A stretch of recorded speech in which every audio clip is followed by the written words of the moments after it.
Good morning. This is the BLAINESWORLD webcast that can be found each week on Facebook, YouTube, and LinkedIn. You can also listen in on Apple Podcasts or Spotify. And you get more information, listen to previous shows at our website, which is behind me, um, blainesworld.net. I'm here in my Zoom studio in lovely downtown Fairview, North Carolina. And what we do is each week we focus on positive news and information about people and organizations in both Western North Carolina and throughout the country. And toward that end, it's my pleasure to introduce Steve Jacobs, owner and manager of Jake's Eatery and Pub, and a whole bunch of other things he does. And welcome aboard, Steve. Glad you could join us. Good morning. Thank you. Okay, what I'd like you to do is you can wave to all your fans and friends who are watching this. Okay, this is Steve Jacobs. And that's a real treat, Steve, in that I know you know, but other folks don't know that you were a former student of mine. And That's that correct. was Yeah. it in 1943, was it? Or That's what it feels like. doesn't, no, I Yeah. was telling you off the air, it's just incredible. It was like 1980s sometime. Yeah, it was early 80s. Yeah. And I can't believe it's that long. From the beginning, Steve Jacobs has had a passion for good food. He followed his passion with opening Flapjacks in 1991 in the community of Richboro, Pennsylvania, serving up breakfast and lunch. After 7 years, he moved the restaurant to a larger location in Newtown, taking on extensive renovations and adding a dinner menu. Since then, he has added a second location that features a friendly neighborhood gathering place, Jake's Pub. And Steve, the question I always ask people when I speak to them first time on the air is, as a kid, you grew up where? I grew up in Holland. So can I just correct one thing you said real Sure, quickly? please. So when I moved, I opened for dinner in Richboro first, and then Newtown came along after that. Okay, And then the pub came along after that. that's what I thought. And the pub was in the Woodsboro location. Was that The it? pub, so the pub was a candy store next to my restaurant, went out of business, and I expanded into that and added the pub. Okay, and yeah, and I remember that candy store. I remember it Yep. well. We're not And all nuts. okay, it's a cool place. So, Steve, the question then, so you grew up in Bucks County. Did you always know you wanted to be a restaurant owner? Uh Yeah, it's an interesting question. I don't know if I always did, but from a young age, as I started working in the business, I became I don't want to say obsessed with it, but I became really into it and really liked it. Didn't have much else going on, wasn't a great student, didn't have any other kind of trades or anything like some people do, but I really always felt very comfortable in the kitchen. And I worked numerous places over the years and always kind of thought to myself that I could do it better myself. And so one day I did. What was your first job in a restaurant? So I don't know how familiar you are with there's a place down in Holland called Johnny Apple's right now. Okay, sure. And before that it was the Watering Hole. And before that it was the Holland House Inn. And I got a job washing dishes there as a teenager. And the rest is history, I guess. So after you worked there, and I do know that place, and it's still in business? It's Johnny Apple's now, yes. Okay, but yeah, that's amazing that places stay in business, Yeah. as long as they Yeah. have or in the location. Actually, So, right across the street from the mill race, if you remember the old mill race. okay. And so after you did that for a couple of years? I did that for a couple years, and then I Okay. moved on to so what is now Villa Joseph Marie High School. There was a nursing home in there also, and I was a what they called a dietary aide, which is basically a dishwasher, and we helped out with some of the food prep items. And so then what gave you the idea to open up your first restaurant? Again, I worked for a number of places over the years and just kind of thought it would be cool to have my own restaurant and kind of always thought in the places that I worked, man, I could do it better than this guy. And so when I got the opportunity, there was actually an old donut time in the center of Richboro, right behind the Spread Eagle Inn, in that shopping center where Giuseppe's is. And that donut time went out of business, and I inquired about it and got some loans and opened up a restaurant. Yeah, I remember that location too. I think that's when I first visited you. It was so cool, that former student. And I think you told me about that, right? But you moved from that location, you then moved to another location. So I was there from 1991 to 1997, just doing breakfast and lunch. Then I moved to the current location where I am in Richboro. That was an old pizza place that was going out of business, and I took that over. That was New Roman Pizza. I took that over, and after about a year of being opened, I expanded into opening for dinner as well. Now that must have been a big move for you, or to have to move from one location to Oh, another, it was a big move, yeah. a pain too. And you've done it then a couple times. Then all of a sudden you get the bug. What brought you into Newtown? So at the time, I had thought about some sort of expansion. I had thought about either opening a second place or I had thought about something. Ever since the old Good Nose went out of business, there was Right? really no breakfast place in Newtown. True. And that's where I got the thought, hey, this might be a good idea to try. And at the time, my ex-wife as well was uh, was big on that as well. That Newtown really didn't have like a family breakfast type of place. So we found what was, I don't remember the name of it, but it was an Indian restaurant. And I inquired about what I thought was an open space.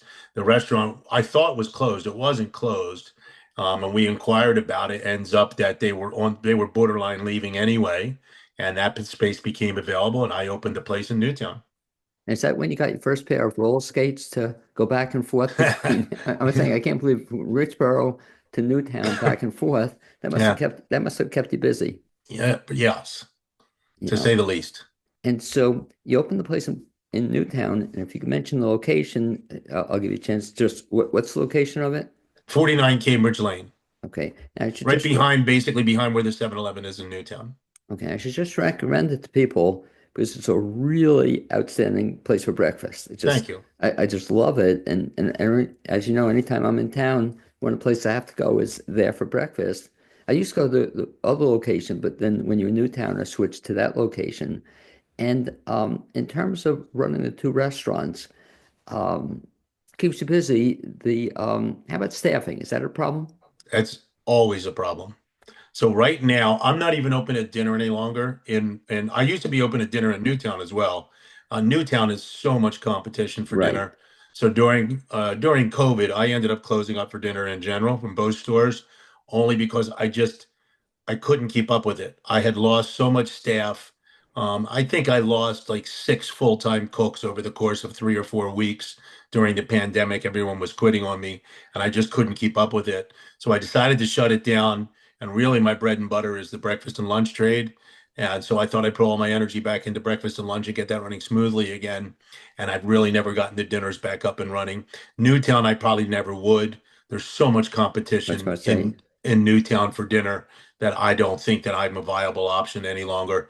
The Richboro place, I definitely have a market for it, but after 33 years of being in business, I know what it would take to try to get reopened again. I'm not sure that I'm going to be able to do that. I mean, it would be a ton of hours again. It would be going back to probably working 14 hours a day again, which I'm just not sure I'm prepared to do at this point. Now, when you mentioned breakfast, so your hours of breakfast in both locations are what? 7 to 3, 7 days And a week. and I give you credit, Steve, because one of the things I don't understand is some restaurants here in this area open for breakfast, but they open at 9 o'clock. Yeah, As stupid as hours, 9 to 3 or something. And I yeah, say, if you're going to be open for breakfast yeah, yeah. at 7. I just don't get it. So explain then too. So you had the two restaurants going, and then next door, I don't think I just walked through it once. So you have a pub in addition? Yeah, yeah. So for 10 years, the pub was there and actually did very well. And at one point, I had live music on Saturday nights, and I had I had trivia night, and I had open mic night on at once a month, and I had all kinds of events in the bar. The bar did really well. And again, I'm pretty sure there would be a market for it if I decided to reopen it. I'm just not sure I'm willing to put the work out that it's going to take to get it back open again. Oh, so you still have it's still The pub there? is still there. It's just only open till 3 o'clock. So sometimes, during the day, if people want a mimosa or a Bloody Mary, or sometimes, sometimes people will come in for lunch and have a glass of beer or wine with their lunch. So the bar is open, but it just closes at 3 o'clock along with the restaurant. Okay. So going back to the two restaurants, so I guess I haven't been to the Richrow one in a long time, but the menus are similar at both of them? Menus are the same. Okay. And so for the benefit of folks who don't know the menu, I'm getting hungry just listening to this now, when you talk about breakfast, what kind of items do you serve typically? Full service breakfast restaurant. Pancakes, eggs, omelets, French toast, waffles, fresh fruit, oatmeal, chipped beef, the whole gamut. And so I guess that makes it easier in some respects to be serving the same menu at both locations. It does. What helps a lot is with employees. the employees can pick up shifts in either store. So that kind of helps me a little bit. It gives me a little bit more flexibility. If I'm short a cook in one location or a server, they can flip back and forth from store to store really almost seamlessly because the menus are the same, the prices are the same, the POS system is the same. Everything's the same.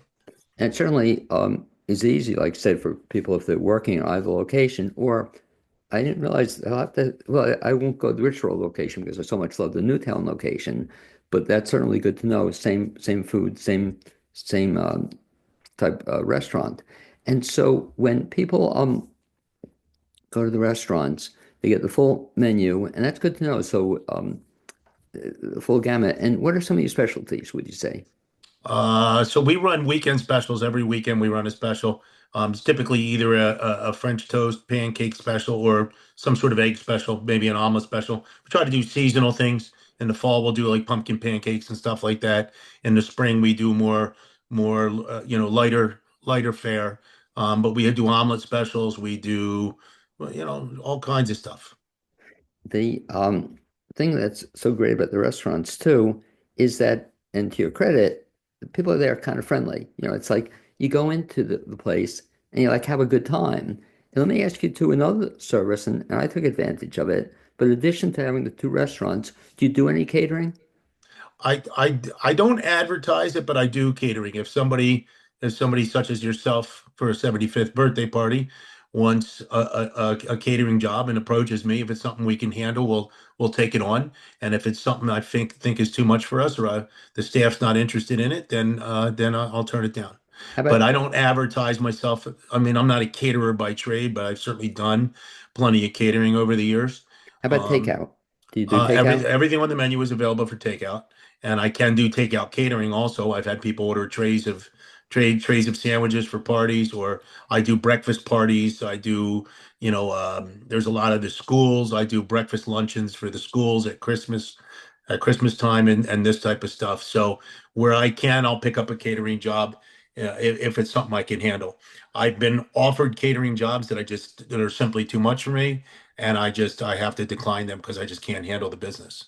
And I want to thank you for helping me out. You mentioned the fact that 75th birthday a couple months ago, and they were so cool about it. I just had this idea that I was having this party, and I said, "Hey, wouldn't your location? I knew you weren't open for dinner." I said, could we have a party there?" And you were so great. You said, "Yeah, let's do it." And it's just, if anybody's listening, uh, it was a really good party. It was like a And I thought it worked out great. yeah, but the location is so perfect. The configuration was perfect. And it's just, and you were great. You gave us a choice on menu. You worked with me on the menu. And again, if anybody's looking or want a great location for a party, just late night, consider one of your two locations. Thank you. Yep. Just And the Richboro one has a bar if anybody's interested in having something with alcoholic beverages. I have a full service bar in the Richboro location that I've certainly done plenty of catering jobs there. Also birthday parties and anniversaries and these types of things as well. what's your favorite party you've ever done?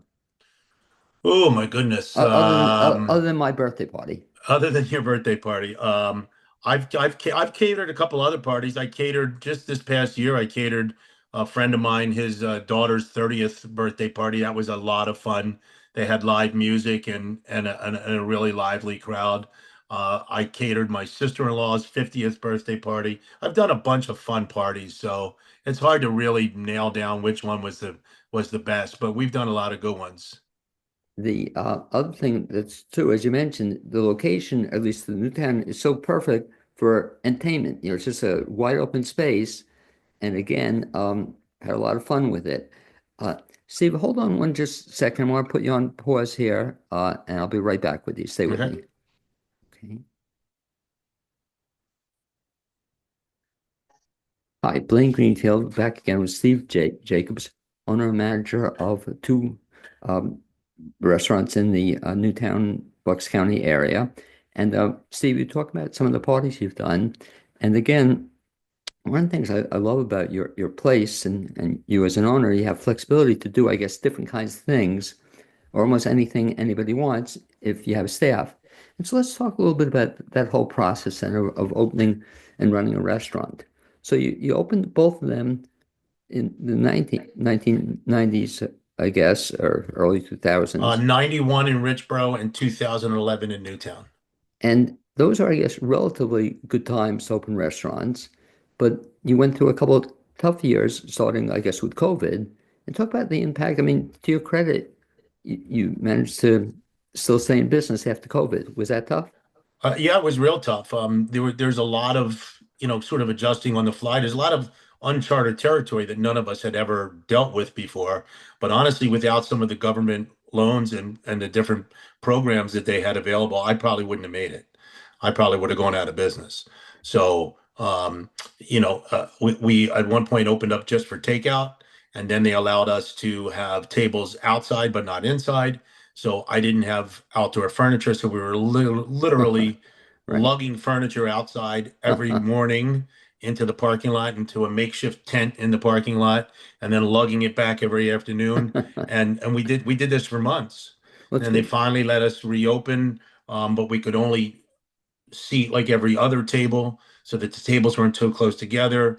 And it was a tough time. It But the was a good, really tough time. but the good thing about it, I guess, you didn't have to go to the gym those couple of months or something. Yeah. You got to do We're the lifting all exercise. that furniture. Yeah. Now, as you're talking about it, it would seem to me, though, the Newtown location, I don't know if they allow it, but would be a great location to have outdoor dining, or breakfast. Do you ever do that? We don't have the space for it there. They gave us the Gotcha. township gave us temporary seating capacity in the parking lot.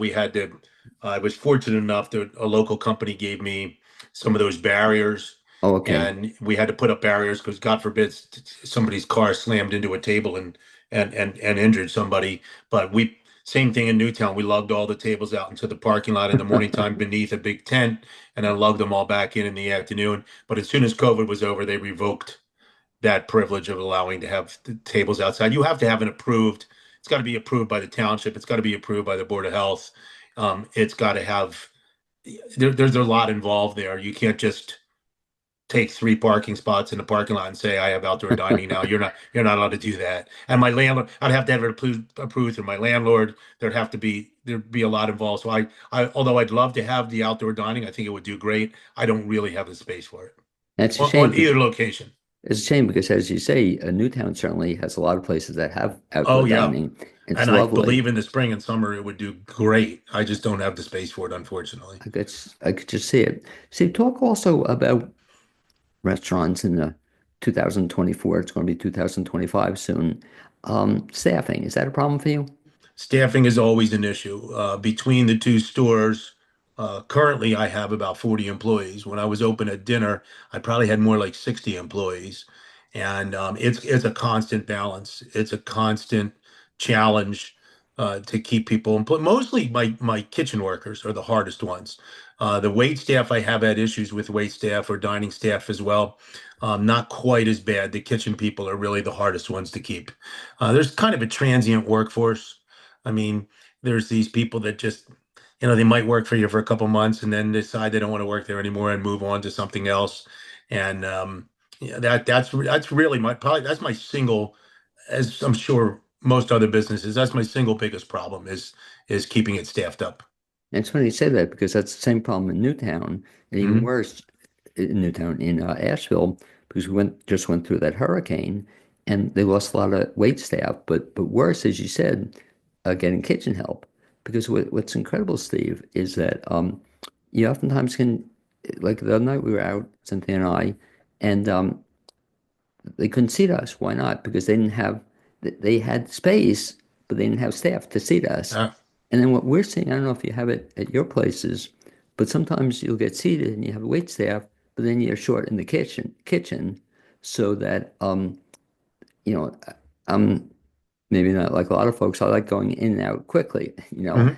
and you'll get seated and then have to wait half an hour to get your It, order. it, it does happen sometimes. Is it worse with getting the kitchen help, the cooks and stuff? The cooks are probably the hardest part because it's skilled labor. And sometimes you might get a quality cook, but if he doesn't get along with his coworkers, then it doesn't matter. Or you might get a really nice guy, but he doesn't really know how to cook. So there's this, it's again, it's a constant balancing act.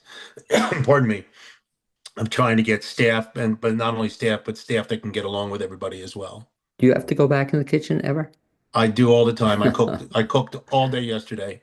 I had a guy in my Newtown location who requested Sunday off. Pardon me. He's been with me a long time, probably 11 or 12 years, Wow. and he hardly ever asked for any time off. And there was just no one to fill in. So what am I going to do? Tell the guy he can't have a day off? I gave him a day off, and I cooked all day yesterday in my Newtown store. Reminds me of a place near us. It was a restaurant. It Pardon was a me. restaurant place, and we went there one time, and he said all he could do was serve coffee. So what do you mean serve coffee? Because the owner or the manager, didn't know how to do anything else. So And that's where a lot of restaurants fail. yeah. The If somebody wants to get into the restaurant industry, what's your words of wisdom? Uh, yeah, I mean, I guess it depends. You have to have a complete devotion to the business, at least in the beginning until it gets up and running. Because you can't have inconsistencies. Well, I'm taking Sunday off, and if the cook doesn't show up, I'm just going to close that day. That type of thing. You can't do that. So there is. I mean, I feel like sometimes like I'm a doctor or something. I'm on call constantly. I'm off today, but my phone doesn't really leave my side because even if I might have one of the cooks call and have a situation they're not sure what to do, so I'm available all the time for my staff, and that's just the nature of what we do, or at least the nature of being a successful restaurant anyway. Um, and for anybody getting into the business, and I hate to say this, unfortunately, you're not going to have a whole lot of personal time, at least in the beginning. You're not going to have a Yeah. whole lot of family time because that's what we do is we work when everyone else is off. So if you're running a dinner restaurant, we're working on Friday and Saturday nights because that's when your business is. If you're running a breakfast restaurant, we're working on Saturday and Sunday mornings, that type of thing. So it really does cut into your personal life. There's been enormous sacrifices in my life to get to where I've been. I've missed weddings, I've missed birthdays, I've missed a whole bunch of personal stuff that I would really rather have been going to because I have a business that I couldn't get off.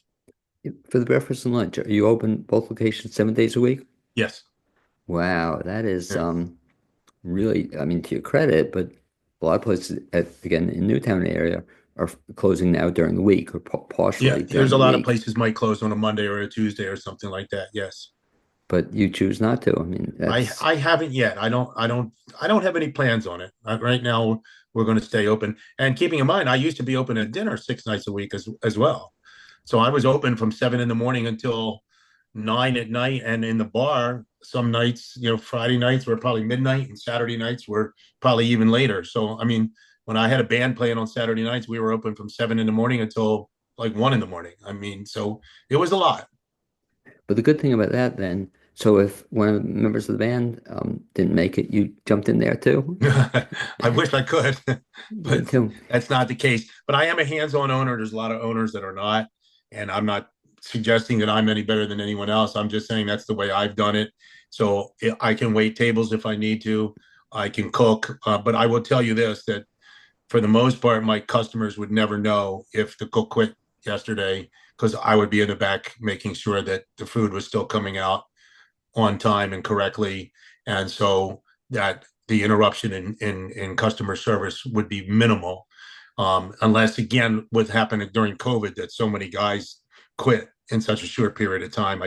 I couldn't keep up with it. It was beyond what one person could do. But normally, so if a waitress were to quit on me and I couldn't find a replacement, I can go out in the dining room and help in the dining room to a point that it shouldn't affect customer service. And like you said, even better, that they won't notice. It should be like seamless. Hopefully they don't notice. That's the goal. Because again, one of the things I'm trying to think of the book I And if read it does, in. if I don't mind interrupting, Yeah. if it does, it's important to exchange that to your guests that, hey, we're short staffed today. Please be patient with us. We're doing the best we can.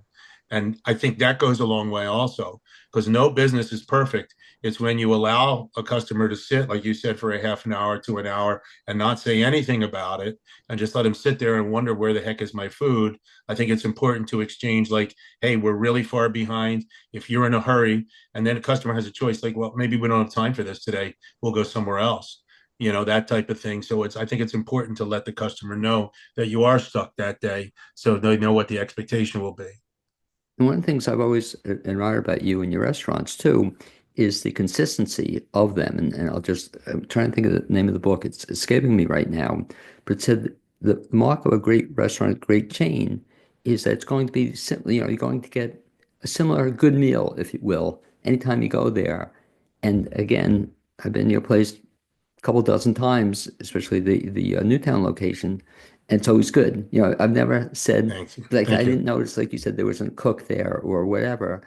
Hey, It, that's what makes McDonald's the most successful restaurant in the history yeah. of mankind. Well, that's the example I was thinking of. I forget the book, but same exact point that supposedly if you go to McDonald's, it's going to be consistent wherever you go. That's It, correct. it shouldn't be a difference, and that's again your place as well, Steve. If you're looking for employees, what kind of employees? What do you seek when you're looking for an employee?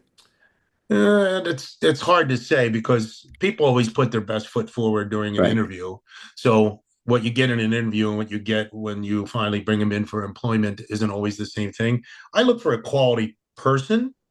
If you give me a quality person, I can train them to be a good cook or to be a good server.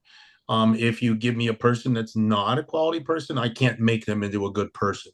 So if you give me a young person who's willing to work hard and show up every day and willing to learn and be open minded, I can mold them into a good employee into a good cook or whatever the case may be. But like I said, if you give me a lousy person, I can't turn around and make them into a good person. Did you ever study actual cooking, or when you were taking classes, or you wouldn't have? I took some of the culinary classes at Bucks as well. Right, but most of it you just kind of learned by doing Most of it. it I learned through just all the different places I worked over the years. How about via YouTube? You ever learn anything on YouTube? Not really. I mean, I look at some stuff, but not really. Most of it has been on the job. And in terms of a shout out, I'll give it. You'll help me with the person's name, but at my party, there's one woman there. I don't know if she's still there. The Um, waitress, yeah, is she still there? Victoria. Yeah. Okay, well, if Victoria is listening or watching, she was absolutely great. In both locations, do you have separate managers? I have a manager running the whole Newtown location. His name is Christopher Alexander. He's been with me for a number of years. I think he's been with me a good I think he's been with me about 20 years or a little bit more. And he does a really, really good job. He does an outstanding job. I have a manager in the Newtown in the Richboro location, Matt Alexander. I'm sorry, Matt Carlin, who also does a really, really good job. And I kind of manage the managers. I prefer to be like a general manager and running the locations. And if need be, I'm the backup. So if something falls apart, somebody's going to be late, somebody's out sick, somebody quits, I'll do fill in where I have to keep it patched together. But I try to be a general manager, let those two gentlemen run each of the restaurants. I have one waitress, Donna. She's the longest tenured employee. She's been with me for 33 years. So I Wow. opened in May of 91. She started in July of 91, and she's basically been there ever since. I mean, she's And, been off. She's had left for maternity leave and this type of thing. But for all intents and purposes, she's been with me almost the whole time I've been in business. and you mentioned that, Steve, and that's obviously a compliment to you to be able to retain employees for that long. It's just like unheard of. Nobody. In today's world, it's yeah. I have a core of really good people, and then there's kind of the outer bubble of people that kind of come and go. Some for not so good reasons, and others for you know Sure. somebody might work for 6 months and then decide they don't want to waitress any longer, or maybe they got a job closer to home, or found something where the hours work better. But for I have a core of employees that have been with me. I probably have I probably have close to 10 employees that have been with me probably more than a decade. And, I mean, so I'm not sure if there's a lot of restaurants like that, but I'm fortunate that I've got some really good employees. saying I'm shaking my head because, yeah, I don't think there are a lot of restaurants, Yeah. especially a breakfast lunch place that Yeah. retains people that long. 2025, we're approaching and beyond. Any plans for the future as to doing things differently or changing things around or expanding? I don't have any expansion plans at this stage in my life. Again, if it wasn't for the staffing issues, I have been contacted by numerous realtors over the year that we have a space in our shopping center. You would be a great addition to our shopping center. I could probably own 10 of these if I think I think I have a good game plan. I have a good product and service and run a good restaurant. If I didn't have the staffing issues, like I said, I could probably own numerous of these. I think at this stage of my life, it's probably not going any further than it is right now. This is a young man's game, and I'm not young anymore. Just all of a sudden it escapes you. And so, Steve, let's talk about then when you're not doing the two restaurants. I think I also knew you as a motorcycle guy. Do you still have a motorcycle? I still have a motorcycle. I still ride, not as much as I used to. I used to do a lot of touring. I haven't done much of that recently, but still enjoy it. Still get out where I can. Any place you want to go? I'd love to ride cross country at some point. I don't know if I can ever actually pull it off or not. And I Uh, love to ski in the wintertime. I'm a big skier. I'm planning my ski trips right now. okay. And again, I guess tough thing though is to be able to get out, or Yeah, I guess making life easier was, I guess, they invented cell phones, yeah. Can you imagine, I'm thinking about your businesses and skiing and motorcycle riding. It was probably very difficult when you didn't have cell phones as readily available as they are now. It's true. Yep. Anyway, Steve, to wrap up, just if you would, first of all, mention the two locations again and where they are exactly. Okay, so the Richboro location was the original. It's at 869 Bustleton Pike in Richboro. We have a full liquor license and the breakfast lunch menu, and again available for some catering if anybody's interested. And then Newtown is 49 Cambridge Lane in Newtown. Both stores are open 7 to 3, 7 days a week, breakfast and lunch. And yeah, that's it. And so if folks want to find out about more about them or get in touch with you, or do you have websites or Facebook pages? www.jakeseatery.com. All the information is on there. Hours, specials, menus, everything, online ordering, everything's right there. Okay, and I'd like to thank you, Steve Jacobs, for being my guest today on the Blaine's World Thank you. webcast. This was great. I'd also like to thank my producer, Cappy Tassetti. And as always, I'll look forward to seeing you when I'm next in town, man. This is great. Awesome. Thank you. Okay, thanks, buddy.